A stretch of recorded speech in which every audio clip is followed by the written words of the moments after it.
Congratulations, ನೀವು ತಾಯಿ ಆಗ್ತಿದ್ದೀರ ಈ ವಯಸ್ಸಲ್ಲಿ. ಕಲಿಗಾಲ ಅಂತ ದೊಡ್ಡವರು ಸುಮ್ಮನೆ ಹೇಳಿಲ್ಲ. ಕಾರ್ಯಕ್ಕಿಲ್ದಿರೋ ನಾಚಿಕೆ ಶುಭ ಕಾರ್ಯಕ್ಕೆ ಹಾಕಮ್ಮ. ನನ್ನ ಮನಸ್ಸು ಹೇಳ್ತಾ ಇದೆ, ಇನ್ಮೇಲೆ ನಾವು ಖಂಡಿತ ಚೆನ್ನಾಗಿರ್ತೀವಿ ಕಂದ.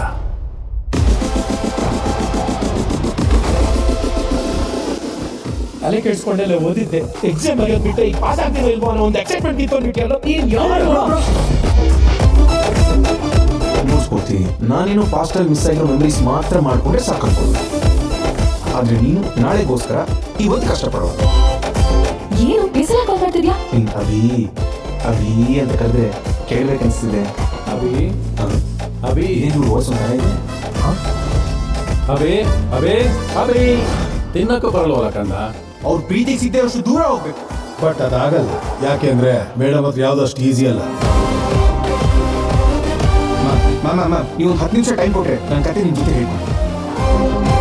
ಇವಾಗ ನಾನು ನಿನಗೆ 2 ನಿಮಿಷದಲ್ಲಿ ಒಂದು ಸಣ್ಣ ಕತೆ ಹೇಳ್ತೀನಿ. ಒಂದು ಸಣ್ಣ ಊರಲ್ಲಿ ಒಬ್ಬ ಕನಸುಗಾರನ ಕನಸಾಗಿ ಉಳ್ಕೊಂಡಿರೋ ಕತೆ. ಈ ಊರು ನಿಮ್ಮ ಅಪ್ಪನ ಮನೆ ಆಸ್ತಿ ಅಲ್ಲ. Life is always fair to the unfair. ಕಷ್ಟ ಬರದೇ ಇರೋವರೆಗೂ ನಮ್ಮದೇ ಅದೃಷ್ಟ ಆಗ್ತಾರೆ. ಅದೇ ಕಷ್ಟ ಬಂದಾಗ ನಮ್ಮ ಸಾಮರ್ಥ್ಯ ಏನು ಅಂತ ಗೊತ್ತಾಗತ್ತೆ. ಪ್ರಪಂಚದಲ್ಲಿ ಪ್ರತಿಯೊಬ್ಬ ಮನುಷ್ಯನ ಕೋಪದ ಹಿಂದೆ ಒಂದು ಕಾರಣ ಇರ್ತದೆ. ಆದರೆ ಒಂದು ತಂದೆ ತಾಯಿ ಕೋಪದ ಹಿಂದೆ ಪ್ರೀತಿ ಮಾತ್ರನೇ ಇರ್ತದೆ.